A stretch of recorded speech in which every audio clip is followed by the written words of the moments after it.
Hi everybody, it's Allie and welcome to our Y&R Chat for Sunday, January 28th, 2018. Here's how much of a softie I am. All last week and at the beginning of this week, I was seeing red. Nothing but pure anger when it came to Tessa. I mean, she's a horrible decision maker. She completely stole Mariah's innermost personal thoughts, plagiarized them, and was planning on capitalizing on them for herself. And then as the week went on, I started feeling a little bit bad for her. She turns on those big watery eyes this week, literally begging to save her life, and it felt a little heartbreaking for me. I mean, don't get me wrong, in no way am I trying to offer excuses for anything that Tessa has done, and I feel bad for everyone in the situation, but I think it's at least a testament to how well Tessa, the actress who plays Tessa, captivated me with the character's pain. I was very drawn into the story in part because of her. I mean, don't we all kind of know someone like Tessa, someone who just can't get out of their own way? I don't know. I mean, her actions are, of course, unconscionable. At the beginning of the week, she's lying to Devon and to Noah, insisting that she did not steal song lyrics from Mariah. But the surprising part is that they both believed her. I don't understand why Tessa's word was instantly more credible than Mariah's. It was odd that Mariah was violated, and yet she was the one who spent most of the week defending herself. Devon encouraged Tessa to find Mariah and smooth things over, make Mariah understand that this was all a coincidence. Clearly, Mariah and Tessa are just so similar in nature that the words that they might be journaling or writing would be similar at the same time.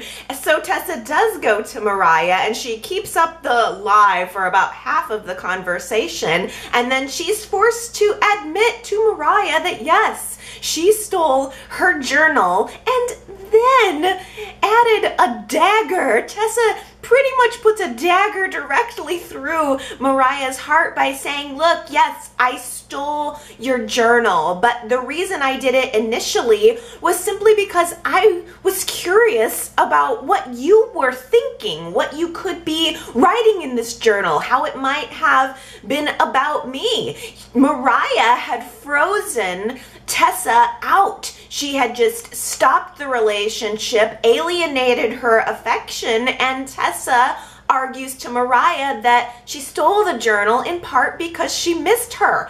Wow! I don't believe a word of that, but damn, it was a good excuse. I mean, I was thinking, is Mariah going to fall for this? Is she going to forgive her? Are these two, are they going to make up and kiss again right now? Tessa says, the feelings that you were writing about in your journal, I saw them and realized that they were the same feelings that I was having, and so I incorporated them into my song as a way to work through my own feelings. The problem is I can't reciprocate any of these. I'm stuck in a situation where I can't reciprocate to you because of my relationship with Noah. Tessa begs Mariah not to tell Noah or Devon anything about this. Just please drop it. It was almost as if she was playing upon Mariah's affection for her, playing upon those romantic feelings in begging Mariah to just let the song play. I don't know how much more Tessa could possibly have expected from Mariah. It does seem like Mariah has stepped back on Tessa all of these months because she wanted to help her and not blow up that whole situation. And and now to stand there and for Tessa to ask Mariah again to just forget about it. I was very pleased when Mariah snapped back at Tessa, her response to this being, oh, you won't reciprocate my feelings, but you will use my feelings in order to get what you want. It was such a slap in the face by Tessa, and I was glad to see that Mariah was not going to stand for it. She later opened up to Sharon, and Sharon encouraged her to fight for what is right. Tessa has just proved that she's not your friend, that she doesn't care about you as in the same way that you care about her, and what happened is wrong. So Mariah decides to go to Devon and show him her journal, at least selected entries, and he tries to wriggle his way out of it. Devon admits that the words are very similar but tries to justify it, and he calls upon his friendship with Mariah to try to get her to back off, to allow the song to be published that will help his business. And Mariah is pretty much like, wait a minute, you're calling upon my friendship. Well, what about my side of this friendship? I've been wronged here. And if that doesn't work, if appealing to the friendship doesn't work for you, then if you move forward with publishing the song, I will sue you.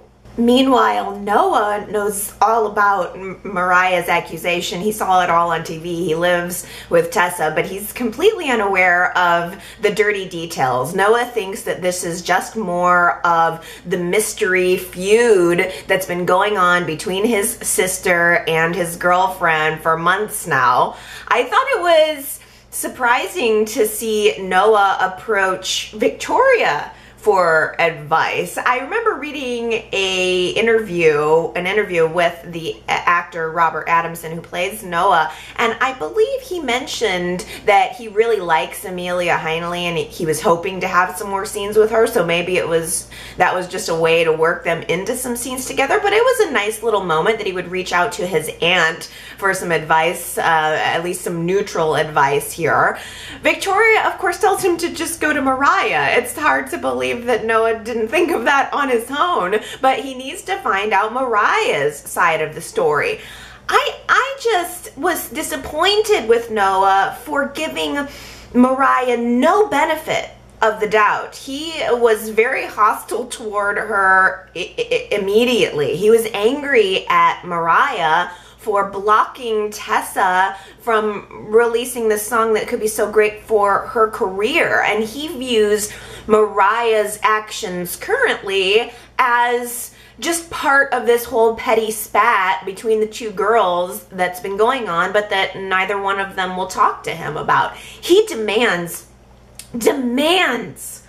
to see Mariah's journal, and then he makes her feel guilty. He makes her feel guilty for not wanting to open up her private thoughts to him. She says that these are private. That's what a journal is all about. I shouldn't have to show you or anyone else in order to have you believe me. But Noah plays the guilt card so hard, and he says to her, well, if you don't want to show me your journal, then I guess we're just not as close as I thought we were. You're my sister. This is how a sister-brother relationship works. Don't you know that? Well, Noah, if you were that close with Mariah, then you should have made an effort to understand, if not believe her. Finally, she just gives into the pressure, feeling like she's going to lose her brother if she doesn't open up the journal and show him the pages. So she just hands him the journal and says, here, look at it, fine. Look at every single page, every single word. You can just know it all. And he does. He flips through the pages, he takes a look, he reads all about the love story that's been going on behind his back, including the fact that his sister kissed his girlfriend and was secretly pining for her.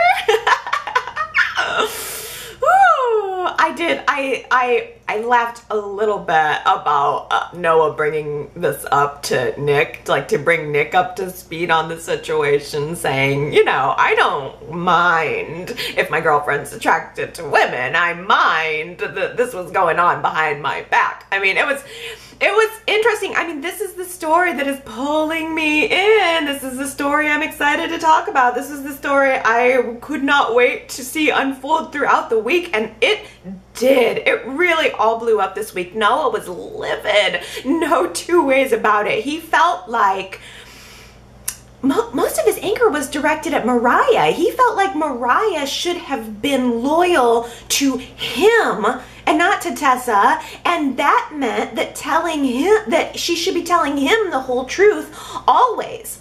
I have to try to get into Noah's frame of mind as well, as I try to do for all the characters in every situation. And I think that Noah's past history with women is playing a lot into his reaction. I think that Noah simply felt like a fool in the dark again. Even Sharon knew about it. Noah realizes, you know, that, I mean, he confronts Mariah again.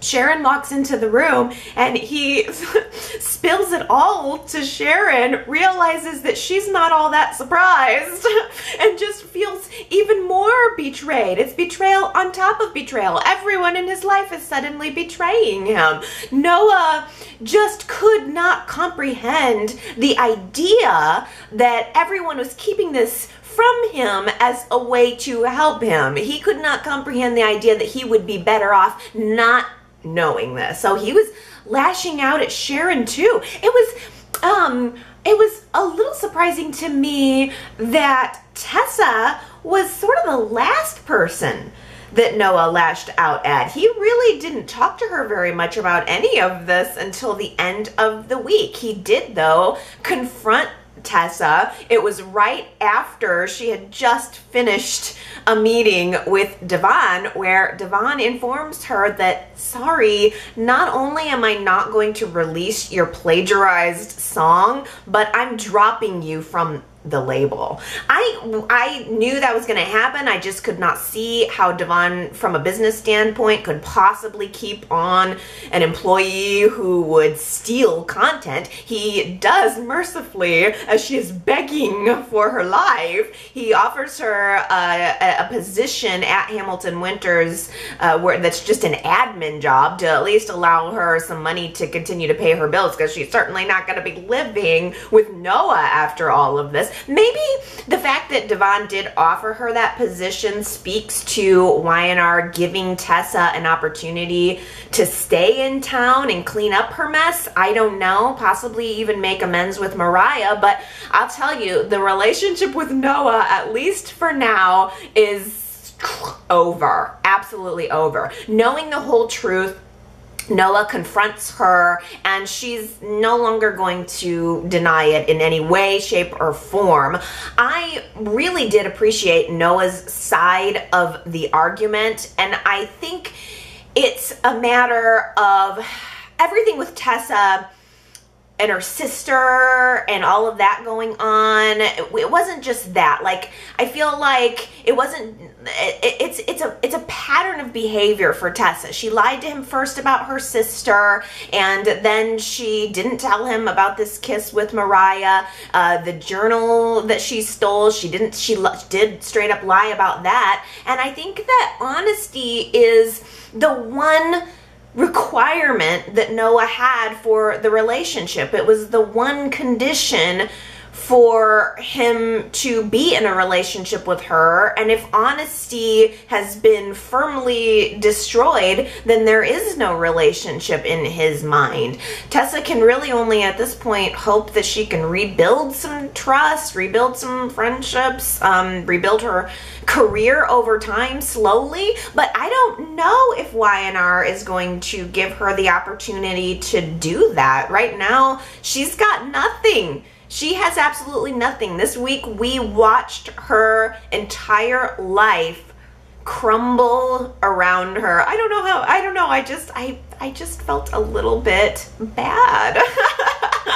I'm far too empathetic for my own good, because I know that she did a bad thing, but it was so sad to see someone lose everything that they had worked for by a series of just bad mistakes.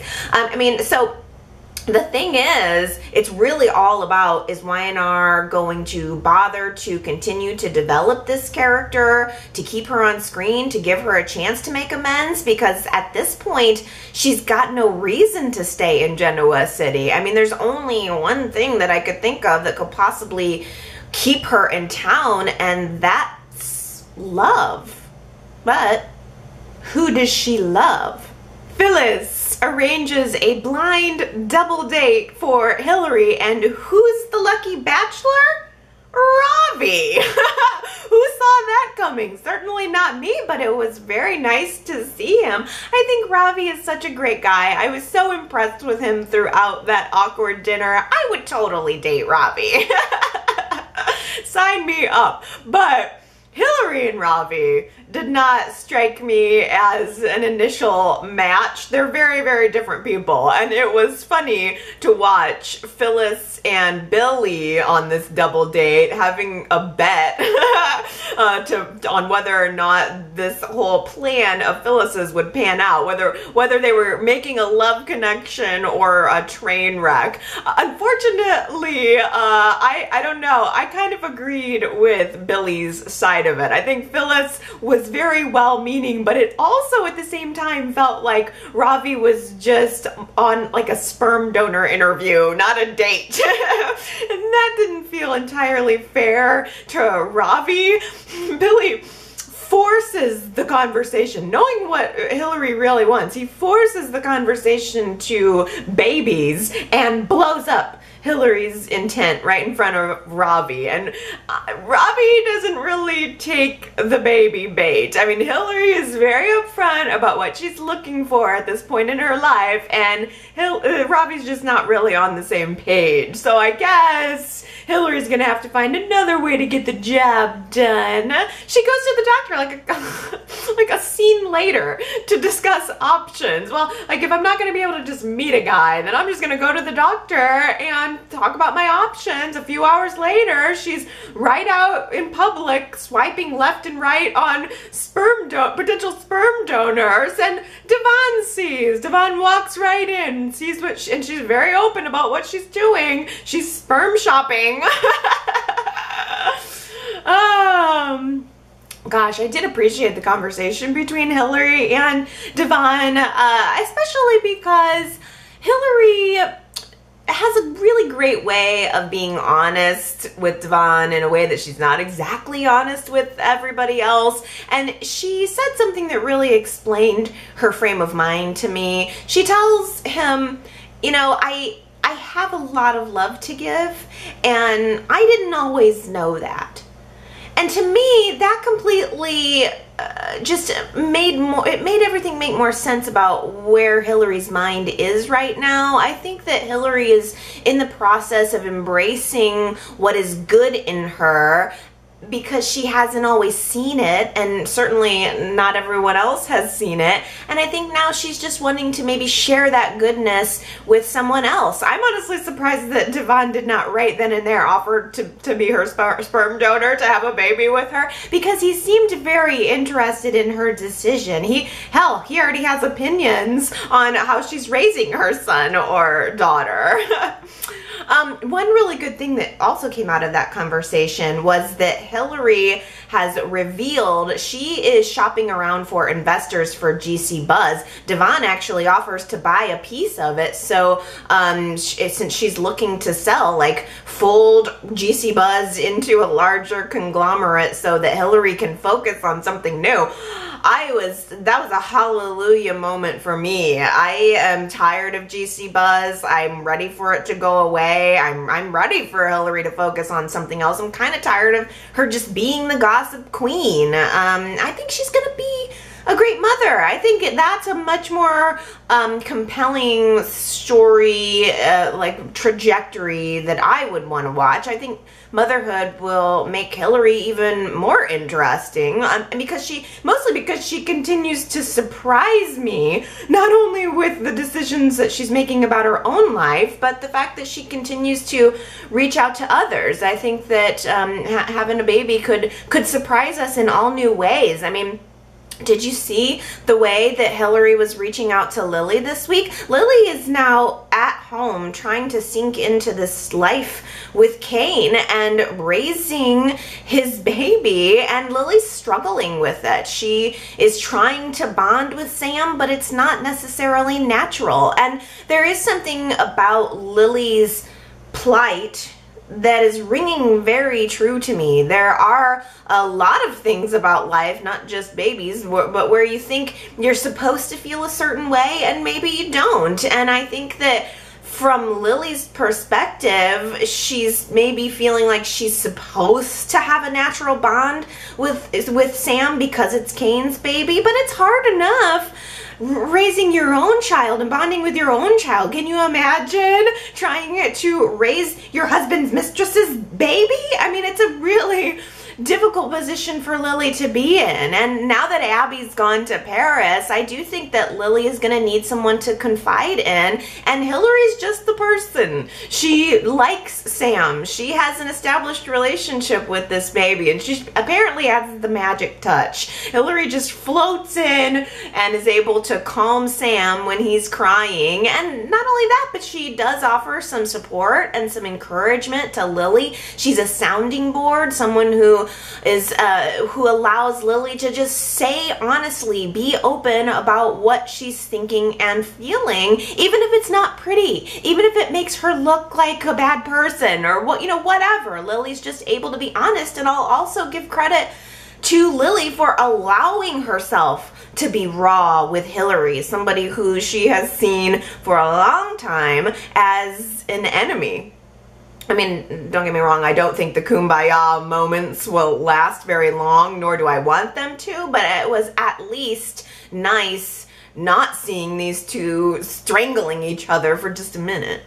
Are Victoria and JT moving too fast? Last week, 73% of you said yes. Victoria and JT need to slow it down. That's also how I voted. I mean, it is moving a little bit fast, and I appreciated Billy's perspective on the situation. He gets in there, realizes what's going on in the home where his children live, and he tries to warn Victoria about what's going on with JT. Maybe you guys need to just slow it up a little bit, but ultimately Victoria's able to convince him to back off. I also understand why Billy did. I think he has an absolute right to be concerned, and I hope he continues to monitor the situation. But at the same time, Victoria doesn't get a say about who he lives with. She wasn't exactly happy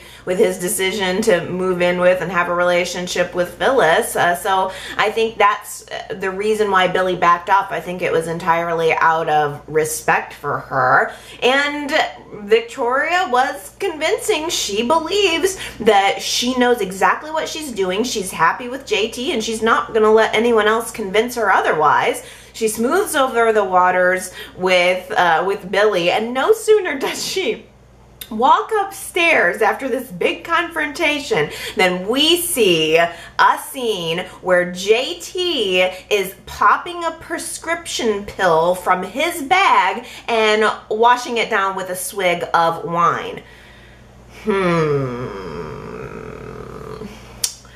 Later in the week, we see him at the hospital. Nikki has a run-in with him, sees him there, tries to ask him why he's at the hospital. He evades. So Nikki tells Victoria. Victoria knew nothing about it, so she asks him, "What's up? Why would you be going to the hospital?" And JT tells her it's just a routine checkup with his cardiologist. He, after all, has a heart condition that was apparently related to the electrocution. We saw a little mini flashback of that. He got in some sort of car accident, got out of the car and got electrocuted.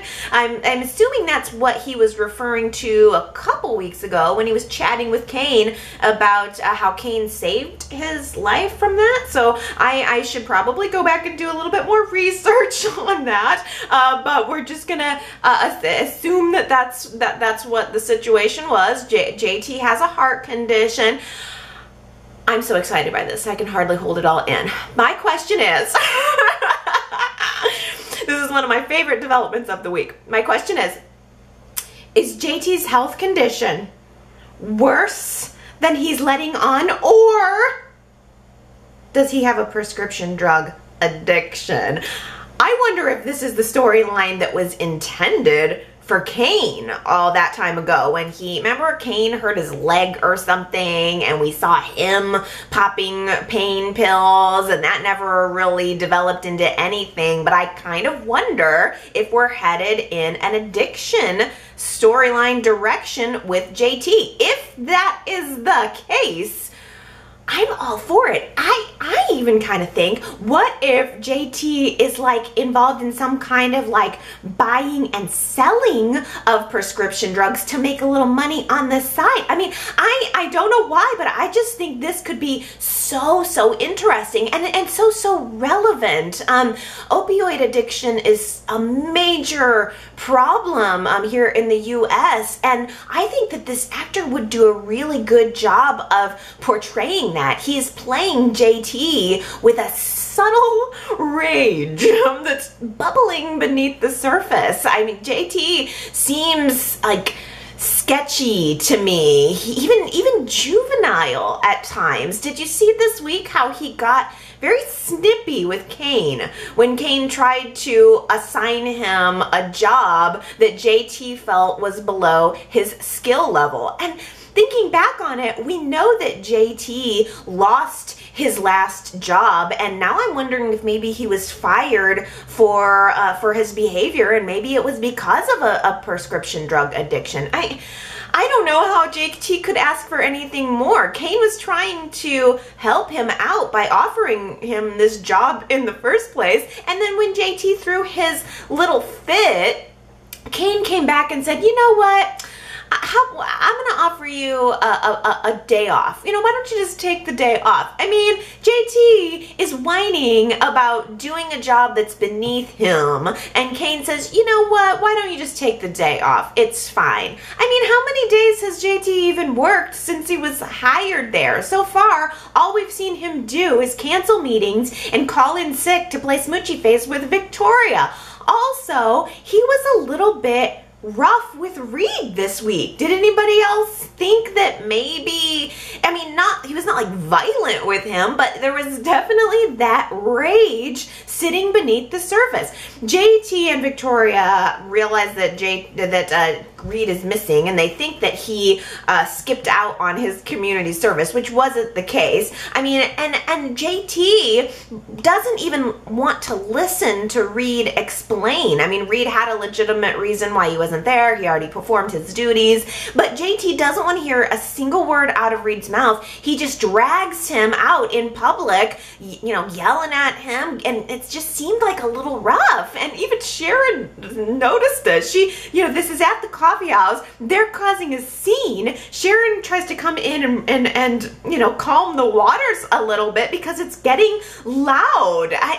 It's just so interesting to me. Maybe JT was going through a withdrawal or something. Like, now thinking about it in light of a potential prescription drug thing, I find that so very interesting. I feel so sorry for Reed, though, in that moment. I mean, when faced with the idea of going back to Victor's boot camp, for some reason, even after this incident, he chose to go to Victoria and JT's house. By the way, I was really disappointed with the haircut. Victor said that Reed was going to have to get a boot camp haircut, and I thought we were going to be getting an actual short haircut, which I kind of think it needed to happen. First of all, the long hair was a little out of control, and then Reed shows up on our screen this week with just a trim. I was hoping for maybe just a little bit of a tighter haircut. I'm surprised that was Victor's idea of boot camp, but also I'm disappointed that we're not going to see a whole lot more of that. JT and Victoria call Reed in to tell him that they are rekindling their romance and that JT's moving in. They want him to come back to the house. I'm surprised that Reed would rather do that. It's just, I suppose, that Victor's got such an iron fist. I mean, I think that Reed's going to regret it. I think that household is going to be very, very unhappy. In general, JT seems frustrated all the time. He slams the door like a child when Victoria doesn't give him the attention that he requires.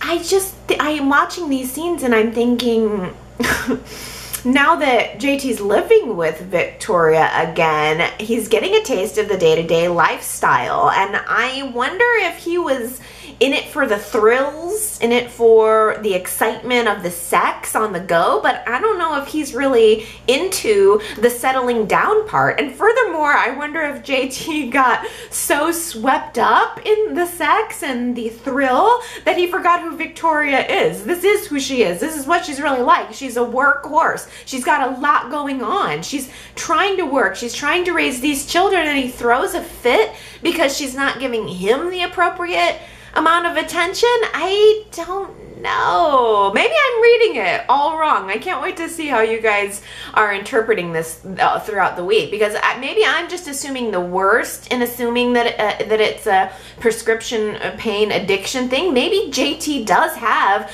a serious heart condition. Maybe he's living like a man who knows that he's on borrowed time. Maybe Y&R brought him back just to kill him too.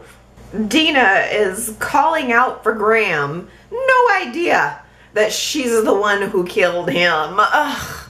I guess we're all just supposed to forget about that.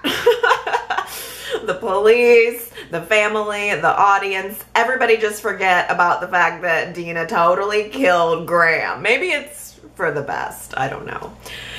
Abby suggests maybe we should allow Dina to come to Paris. Things aren't really working out for her in Genoa City under the Abbott care. So why don't we let her come back to her hometown? She's happy in Paris. Abby can help keep an eye on her. Tracy can help keep an eye on her going back and forth. She's freelance. She can live anywhere in the world. So why don't we allow Dina to just go to a city where we know she'll be happy? Jack and Ashley reluctantly agree. I mean, they both want to do what's best for Dina. Ashley was a little less reluctant. Ashley seemed like, I don't want to make it seem like she was uncaring by any means, but Ashley was definitely all for Dina going back to Paris. But they all insist it's not a goodbye. This is not goodbye. And for something that was not supposed to be a goodbye, it sure felt like one. I was very sad. I mean, it really, really touched and hurt my heart, although continuing to watch Dina on this track really was hurting my heart. Dina says her not goodbyes, telling John, her husband, not to be sad. The world will bring us back together again when the time is right. I have to believe that. I have to believe that it's not a goodbye. It's the only thing I can believe, because I'm gonna miss that woman. I don't want this to be the end of the story of Dina. I don't feel that I'm ready for the journey to be over. I just think that there's so much more story that can be told around Dina. Ashley's continued struggle to find her place in the family. Jack's feelings of not measuring up to being like his father John and that legacy. Dina fits into all of that. And it occurred to me for the first time this week, by the way, that as Dina's saying goodbye to John. Thank goodness she never wanted to share like a passionate kiss with her husband. I don't know why that never occurred to me before, but it's what a horrible thing for Jack to have to live with. And I think on some level it's probably better for him psychologically to remove himself from that a little bit, at least not living with it day in and day out. But it really especially broke my heart when Dina tells John to tell Jackie that I had to leave. She can't really even say goodbye to her own son. She's doing it through this conduit, and she said, I tell Jackie that I had to leave. I know that he is going to grow up to be a great man just like his father. I mean, it was Dina abandoning her children again, in a way. You know, I mean, I'm sure that that's what Jack felt, just feeling like she's leaving him all over again and saying goodbye and decidedly removing herself from the situation because it's for the best. And Dina did seem to have that sense about her that, I mean, whether she was clear in her Alzheimer's in that moment or not, I think she had a sense of, this is what's best for my family. I'm gonna go to Paris, which is an exact duplicate of what happened to them when they were children. It was just so very sad. I think that Dina seemed to have the most clarity when it came to her goodbye with Ashley. She acknowledged the fact that they've had a really difficult relationship. She thinks Tracy's the housekeeper, though. Isn't that's, I mean, that has to be especially painful for Tracy. Tracy is the one who takes Dina to Paris, and she returns later in the week, surprisingly. I wasn't even expecting to see Tracy again, but Tracy comes back to Genoa City to give us a little bit of good news, saying that Dina is settling in marvelously. She's back at her home. Grant had fired all of the staff, and so Tracy, she brought them all back on, and Dina remembers them. She remembers all of the things about her home. She remembers all of the things about the people who worked for her, even details about them and their lives. So maybe we are going to start to see the character's mental health improved after a bit of a break. I'm hoping that that's the case. I'm sure that the majority of you are hoping also that that's the case. But do you think it's the case? I think I'm going to toss that out as our poll question for the week. Do you think that we've seen the last of Dina Mergeron? Was this the good goodbye? Or do you think that they are going to bring her back maybe in a couple of months and see if they can weave her back into the story? YRChat.com is where you can vote on that poll, and I would very much love to get any other impressions that you had of Dina's final for now scenes.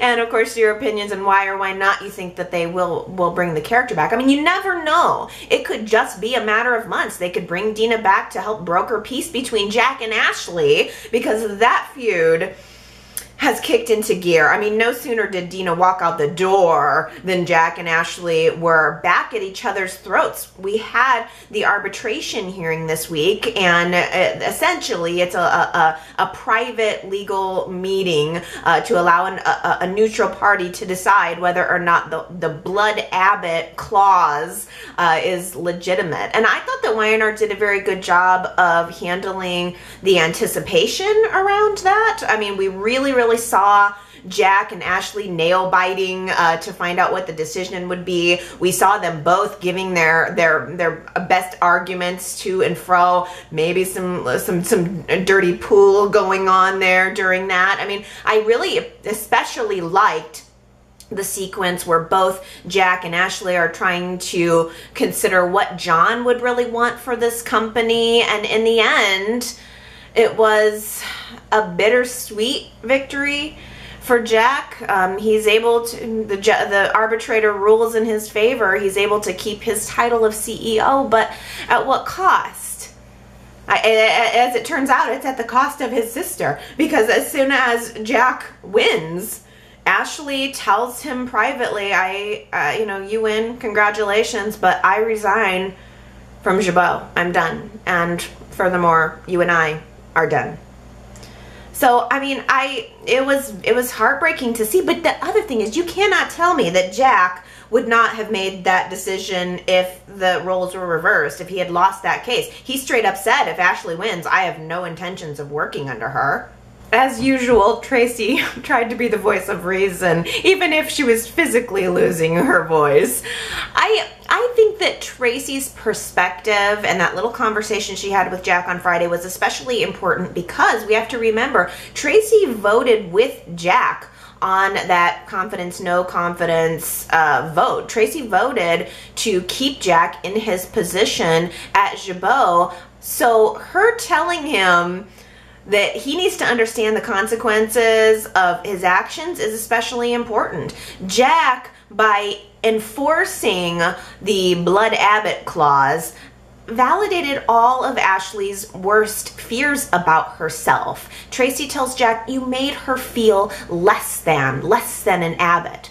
And I really think she's right. Jack threw it in Ashley's face that she chose to work at the family business while he chose to take care of their mother, and then he implied that it was that decision that made her not real family. It was very hard to watch, and I think that Jack knew he was doing something wrong, and he did it anyway to win. And I just think that's part of the flaw of Jack's character ultimately, is that he will always shoot himself in the foot to win. That's who he is. It's who he's always been. I mean, he pretty much lost his sister to keep his title, you know, his CEO title. And while I think that Jack does do well in that CEO chair, that does seem to be that does seem to be his place. I don't want to take that away from him. Jack seems to flourish in that role. That's where he wants to be. It's where he's always been. And I will absolutely give it to Jack that Ashley is the one who started this. Ashley is the one who tried to deceive him. She is the one who started calling all of these sneaky board votes to try to take his job. But I also think that all of this could have been avoided if Jack and Ashley would have tried a little harder to work together to share their responsibilities. I feel like Jack was declaring himself the king of Gibeau, and that made Ashley feel alienated. I mean, Ashley is the one that started it, but Jack ended it, and I don't think he had to play dirty. Ashley's not just gonna roll over and go away, though. I think that she is gonna be, she was gracious in defeat. I will give her props for that. That Gloria and Phyllis were cheering, popping champagne corks. I mean, the staff was cheering and popping champagne corks in the office when the arbitration ruling came down, and that had to make Ashley feel wretched. And she yet still went to the party, still congratulated Jack, and she was gracious, but she is going to come out of this stronger than ever. Ashley has announced that she doesn't need Jack, and she doesn't need Gibeau. She is going to start her own company that will rival Gibeau. I think this is so excellent. I was so happy to hear her announce that she's going to do her own thing. She's going to be the woman in charge of her own destiny and her own company. She doesn't need this. She can do it on her own. And of course, as soon as Victor gets wind of the fact that there's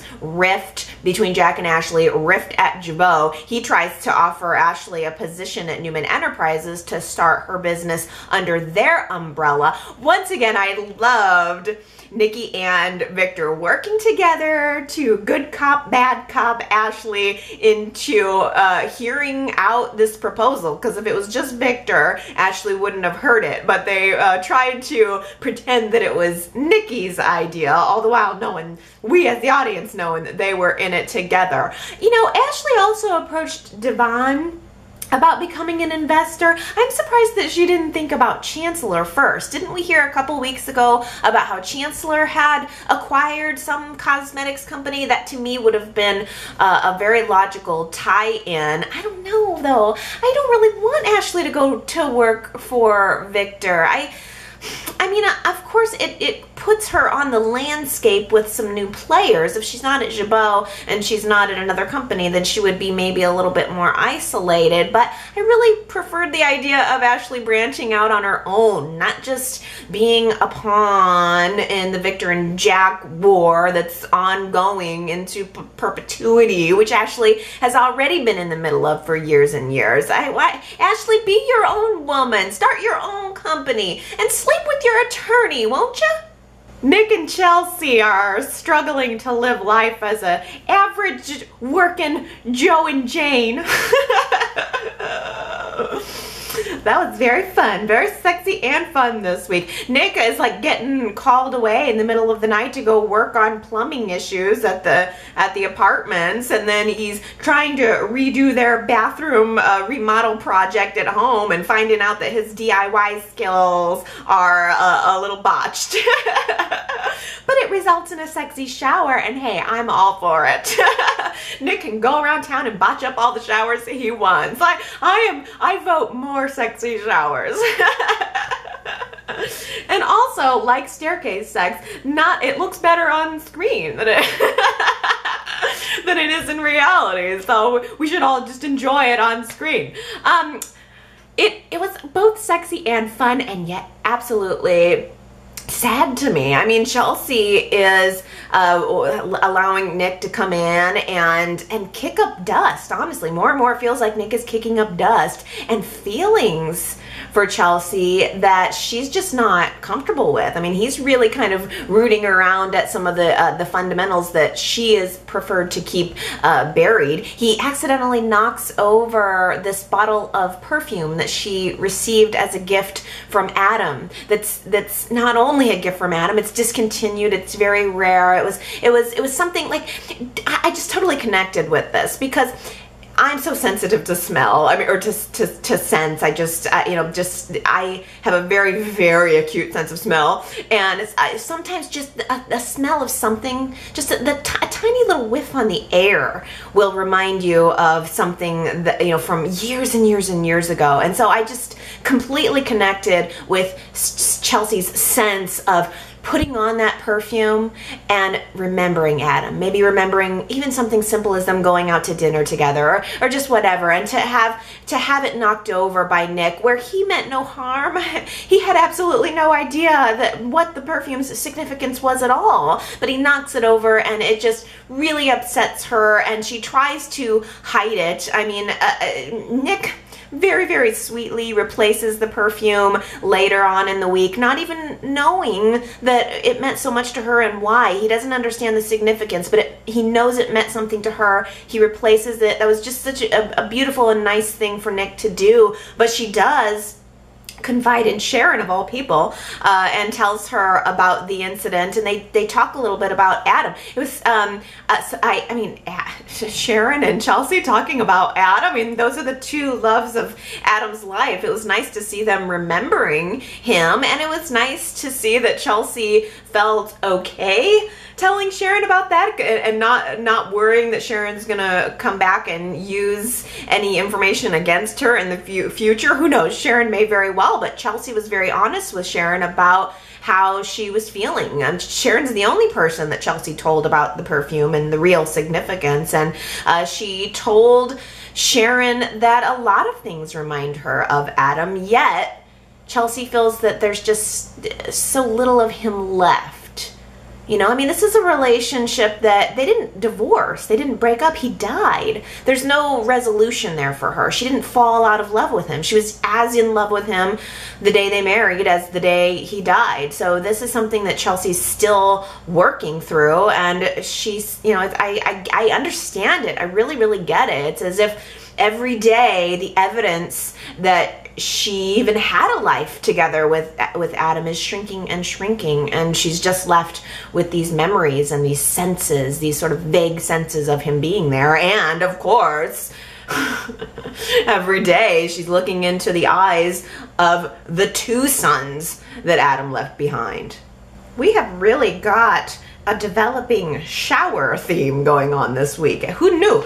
A shower can become a reward. That was our quote from last week. Well, it was Phyllis who said that to Hilary regarding life with a newborn. Amen. A shower can indeed be a reward. But how funny that Nick and Chelsea turned that shower into a reward of their own this week.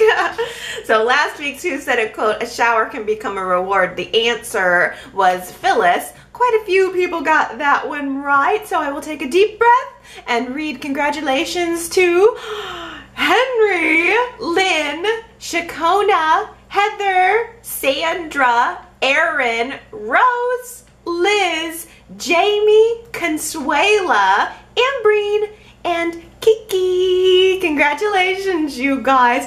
This was just a little apropos of probably nothing to most of you. We'll see if anybody else got it right. This week's quote is, Daddy who? Daddy who? If you think you know who said it, you can go to yrchat.com to leave your guess. If you get it right, I will give you your shout out on next week's Y&R Chat. Now it's time for my favorite part, your comments. Let's start out with a voicemail that Gary left me last week and followed up a little bit on this week.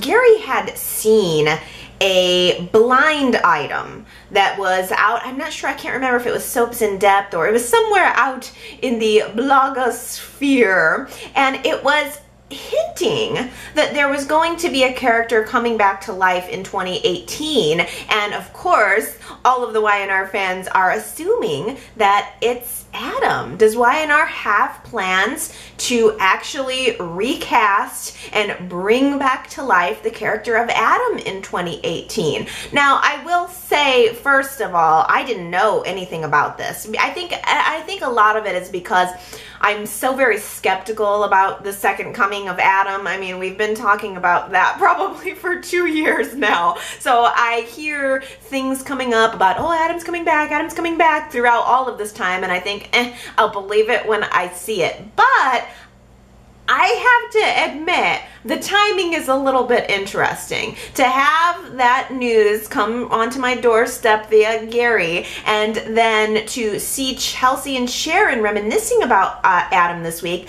I gotta admit, that would be a potential February sweeps shocker that we could be building up to. I don't know. I mean, believe me, I in no way do I find that, you know, to be solid. You know, a blind item, you never know. We do a lot of speculating here with we Y&R fans do, but I think I thought it was noteworthy, and I think so did Gary. Also, Gary had, I wanted to correct myself because he also just happened to remind me as we were talking last week of Graham's death and a lot of these 2017 characters getting killed off by the time that Mal Young, at the time that Mal Young took over the show, I said that Graham was the second person that Mal Young had killed, and that was not correct.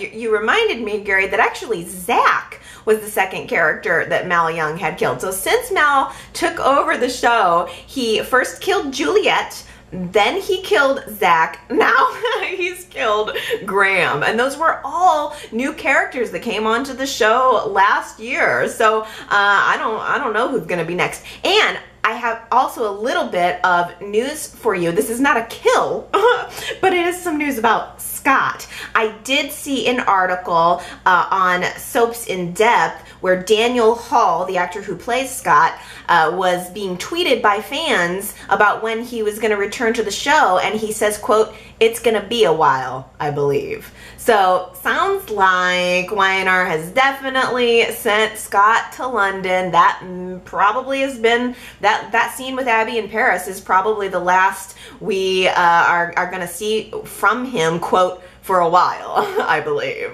You never know. Y&R could decide to bring him back, but that is that. I wonder if Tess is going to be next. It just seems like the pattern. I mean, quite frankly, I was extremely surprised to see Ravi at all this week. Ravi might be the only one to survive.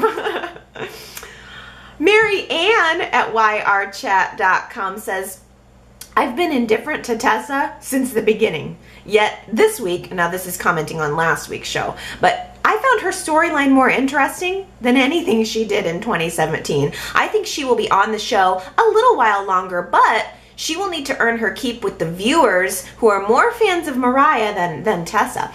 Do you think that Tessa is going to have a chance to stay on the show? I can't help but feel that the way the character was portrayed throughout last week and this week is maybe trying to give us a little reason to keep her around. Like, I don't know, they could have made her very one-dimensional. They could have just had her do a bad thing and then run away, but they are, at least for now, keeping her in town with a job, so maybe it is possible that Tessa's going to stick around to, as you say, earn her keep with the other characters and with the fans. I'm glad to know I wasn't the only one that was connecting in with Tessa a little bit more this week, because I feel guilty that I know she's done this horrible thing, and I don't mean to take away from Mariah's pain or Noah's pain, but I just also want to acknowledge that I'm kind of getting where Tessa's coming from. Rose at yrchat.com says, the worst advice Sharon ever gave to Mariah was to keep a journal. But thank goodness for all of us that Sharon gave her that bad advice. I am more engaged in this storyline than I have been in any other storyline for a long time. Agreed. I really think that Y&R has turned what seemed like it was going to be a stinker and just something that, you know, they were going to throw away and never talk about again. I think that whether or not Y&R chooses to pursue or move forward with an actual romantic relationship with Mariah and Tessa, I think so far they've done a very good job of bringing it to the forefront in a compelling way. I'm glad other people are feeling that way too. James at yrchat.com says, sorry, but I believe Mariah is being selfish. Not because of Tessa stealing the journal, but because Tessa is being loyal to Noah. Who here has had feelings for someone before and that someone would not reciprocate because they were with someone else? Mariah has betrayed both Devon and Noah. She put everyone in an awkward position, to include Sharon. Yeah, I mean, that is a totally legitimate point. Superplex also here at yrchat.com says, what a lowlife Noah has become. He cared not one iota about the torment Mariah endured to reveal her deep, dark secret to him. All he felt was betrayal from his sister over the fact that his girlfriend cheated on him with her. Another kind of, I love your comments, because you guys just hone in on different little facets that escaped my realm of view. I try so hard to be empathetic to everybody, but you guys occasionally just catch things that it's like, oh, I didn't even think of it that way. Superplex at yrchat.com, also not a fan of Jack this week, says, Jack says, it's my company, like it's his own personal toy. I thought Jabot belonged to, collectively, the Abbott family. Yes, I was definitely cued into that as well. And Superplex says, purple tie? Marco? I didn't make the Marco connection, but it was interesting that Michael commented on Jack's tie. It's hard forever. We're never going to be able to see Jack wear a purple tie and not think about that little comment about Marco. It was, I guess if anybody didn't catch it, it was Victor, when he had Marco being the duplicate. He criticized Marco for wearing a purple tie because Jack Abbott would never wear a purple tie, and then after that, all you can see is Jack wearing purple ties. Oh, that's funny. Daisy on Facebook says, I wonder if Kyle will return to challenge his father, and that's how Jack will be unseated. I really think so. I really, really think so. There's no other reason why Kyle should have been brought up in those board votes other than for him to be cast in 2018. I am absolutely expecting that. Plus, it would be kind of good to have someone else in that age range on the show.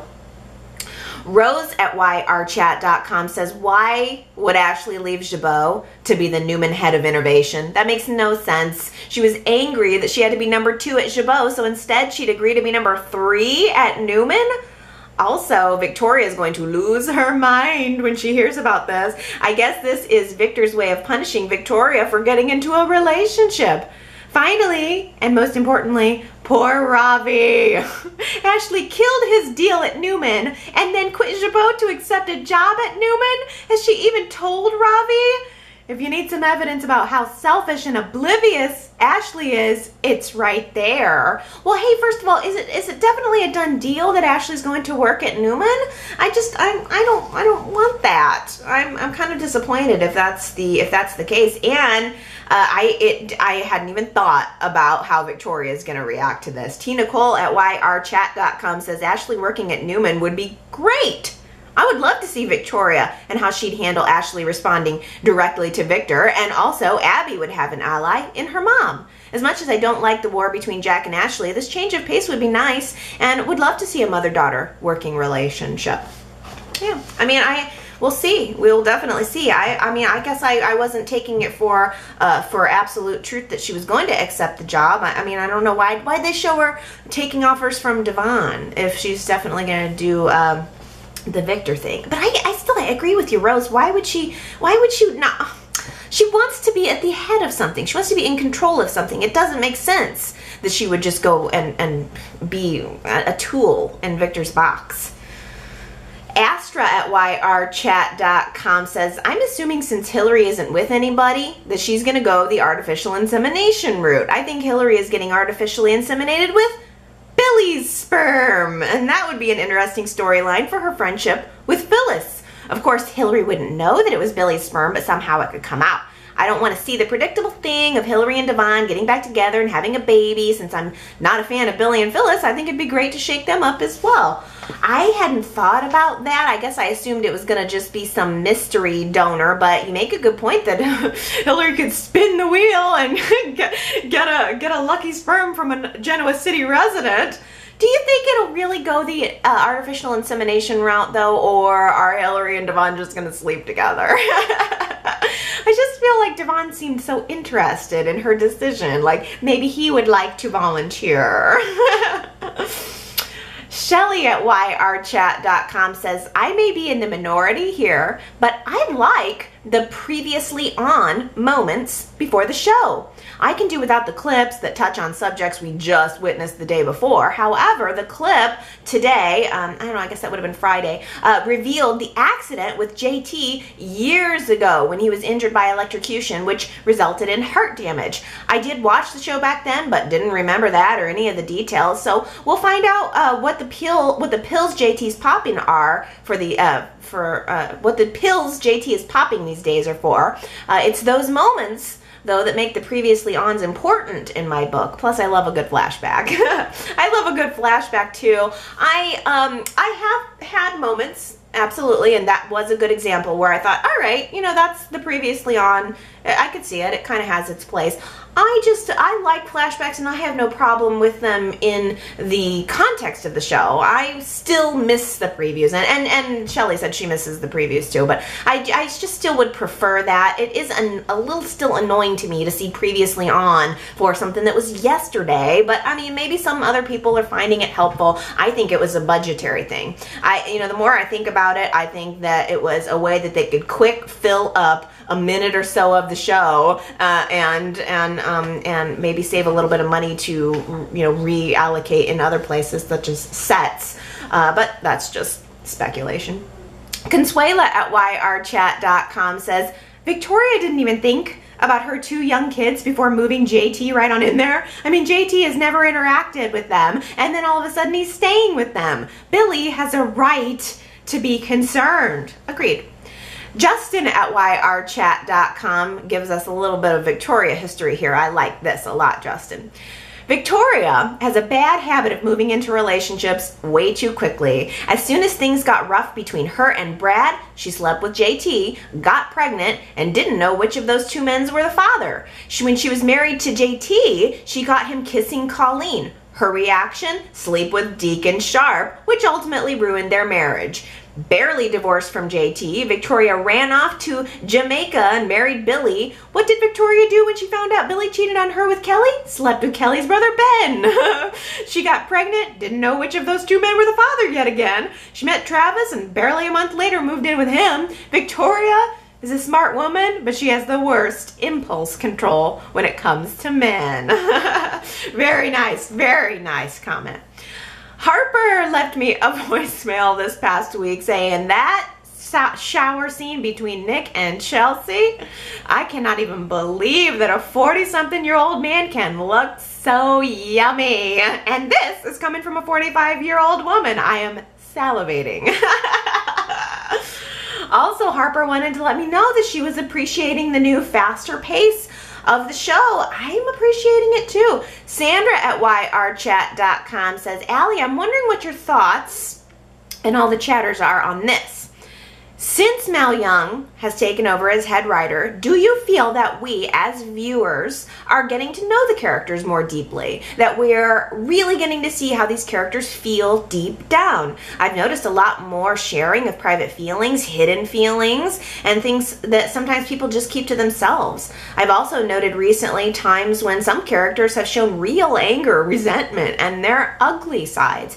Yes, I mean, I'm starting to turn around. As Harper said, the pace of the show, I'm starting to pick up on it. And then Sandra, you make a good point that the characters really do seem to have some more depth. Jamie at yrchat.com agrees with Sandra and says, Mal Young's really peeling back the layers with our core characters, which I'm all for. I think Mal is excellent for the show. We're getting new sets and a fresh energy to Genoa City, while some of the show's wonderful history is interwoven into these new storylines.